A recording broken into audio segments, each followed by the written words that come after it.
YCP ప్రభుత్వ హయాంలో కాపు సామాజిక వర్గానికి చెందిన యువకుడు ప్రగడ కృష్ణ భగవాన్ ఆత్మహత్య ఘటనను గుర్తు చేస్తూ irrigation development corporation chairman Vegulla Leelakrishna YCP నాయకుడు తోట త్రిమూర్తులపై విమర్శలు గుప్పించారు.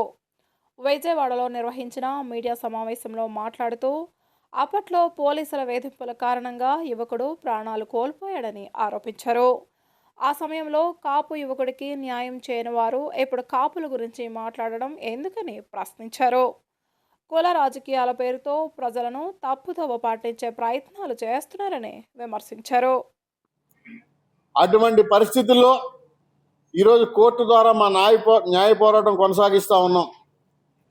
దాన్ని ఈ పత్రికా ముఖంగా ఈ రాష్ట్రంలో ఉన్న ప్రతి ఒక్క కాపు సోదరులకు, అలాగే ఇక్కడికి విచ్చేసిన పత్రికా సోదరుల ద్వారా ఈ యొక్క కుటుంబానికి జరిగిన అన్యాయాన్ని ప్రజల మధ్యకి తీసుకెళ్లడం కోసం ఈ సమావేశంలో మీ అందరికీ తెలియజేసుకుంటూ, ముందుగా వారి తల్లిగారు తమను ఉద్దేశించి మాట్లాడతారు.